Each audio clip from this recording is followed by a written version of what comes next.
आप देख रहे हैं 7 न्यूज। मैं आपके साथ मोहम्मद सलमान जुनैदी। 125 ವರ್ಷದ ಸಂಸ್ಥೆ ವಿಜಯಪುರದಲ್ಲಿ ಸುಮಾರು 16 ಕೋಟಿ ರೂಪಾಯಿಗೆ ನಾವು ಶಿವಾನುಭವ ಮಂಟಪ ಮತ್ತು ಕಪಿಲೇಶ್ವರ ಯಾತ್ರೆ ನಿವಾಸ ಅಂದರೆ ವಿಜಯಪುರಕ್ಕೆ ಯಾವುದೇ ಶಾಲಾ ಮಕ್ಕಳು ಪ್ರವಾಸಿಗರು ಬಂದರೆ ಅವರಿಗೆ ಅಲ್ಲಿ ಇಳ್ಕೊಳ್ಳಿಕ್ಕೆ ವ್ಯವಸ್ಥೆ ಮಾಡುವಂಥದ್ದನ್ನು ಮತ್ತು ಅನ್ನದಾಸೋಹದ ಒಂದು ಏನು ಮಂಟಪವನ್ನು ಪ್ರಾರಂಭ ಮಾಡಬೇಕಾಗಿತ್ತು.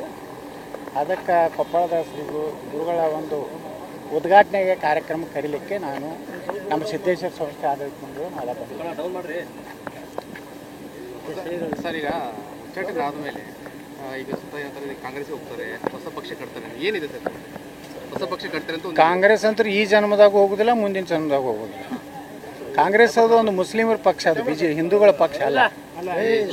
ಅದಕ್ಕೆ ನೋಡಿ, ಅದೇನೋ ಯಾರೋ ಅಪಪ್ರಚಾರ ಸಹಜ ಐತಿ. ವಿಜಯೇಂದ್ರನ ಟೀಮು ಅವ್ರದ್ದೇ ಆದಂಥ ನಕಲಿ ಸಾಮಾಜಿಕ ಜಾಲತಾಣಗಳಿದಾವೆ.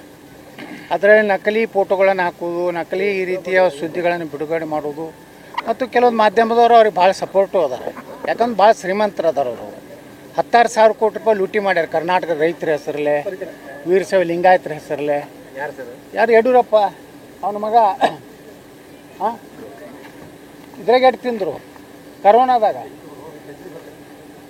ಎಷ್ಟು ಒಂದು ಬೆಡ್ಡಿಗೆ ಎಷ್ಟು ರೊಕ್ಕ ಖರ್ಚಾಗಿ ತಿಂದರು. ನಾಚಿಕೆ ಮಾನ ಮರ್ಯಾದೆ ಇವ್ರಿಗಿದೆ. ನಾನು ಹೈಕಮಾಂಡಿಗೆ ಕೇಳ್ತೀನಿ, ಇವತ್ತು ಭ್ರಷ್ಟ ಮುಖ್ಯಮಂತ್ರಿ ಆಗಿ ಜೈಲಿಗೆ ಹೋದಂಥ ವ್ಯಕ್ತಿ, ಅವ್ರ ಅಪ್ಪನ ನಕಲಿ ಸಹಿ ಮಾಡಿದಂಥ ಮಗ ಅಂದರೆ ನೀವು ಕೇಂದ್ರ ಹೈಕಮಾಂಡು ಇಂಥ ಭ್ರಷ್ಟ ಕುಟುಂಬಕ್ಕೆ ನೀವು ಹಸಿರು ನಿಶಾನೆ ಕೊಟ್ಟರನ್ನ ನಾನು ಉಚ್ಚಾಟನೆ ಮಾಡೋದ್ರ ಮೂಲಕ. ಅಂದರೆ ಬಿ ಜೆ ಪಿಯಲ್ಲಿ ಇವತ್ತು ಯಡಿಯೂರಪ್ಪನವ್ರಿಗೆ ಕರ್ನಾಟಕ BJP ಲೀಸ್ ಕೊಟ್ಟಿದ್ದೀರಾ ಅಥವಾ ಆ ಕುಟುಂಬಕ್ಕೇ ಮಾರ್ಕೊಂಡು ಬಿಟ್ಟಿದ್ದೀರಾ ಅನ್ನೋಂಥ ಪ್ರಶ್ನೆ ಇವತ್ತು ರಾಜ್ಯ ಜನರಲ್ಲಿದೆ. ರಮೇಶ್ ಜಾರಕಿಹೊಳಿ ಕುಮಾರ್ ಬಂಗಾರಪ್ಪ ನಿಮ್ಮ ಜೊತೆಗಿದ್ರು, ಈಗ ನಿಮ್ಮ ಜೊತೆಗೆ ಬರ್ತಾರ? ಏನು ಸರ್, ಏನು ಅವ್ರದ್ದು ಈಗ ಮೊನ್ನೆನೇ ಎಲ್ಲ ಕೂಡಿವಿ, ಮತ್ತೇನು ಹಗಲೆಲ್ಲ ಯಾಕೆ ಕೇಳ್ತೀರಿ? ವಿಜೇಂದ್ರ ನಾವು ನೀವು ನೋಡ್ರಿ, ಮಾಧ್ಯಮದವರು ನೀವು ಎಕ್ದಮ್ ಪಾರದರ್ಶಕರ್ರಿ. ನೀವು ವಿಜೇಂದ್ರ ಅಲ್ಲಿದೇನು ವಾಟ್ಸಪ್ನಾಗ ಕಳಿಸ್ತಾನ ಆ ಪ್ರಶ್ನೆ ಕೇಳಿ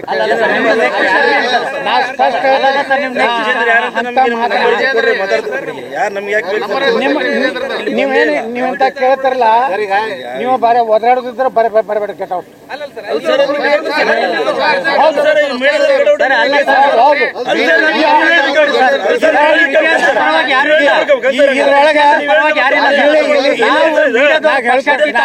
ಹೇಳ್ತಾನೆ ಕೇಳ್ರಿ.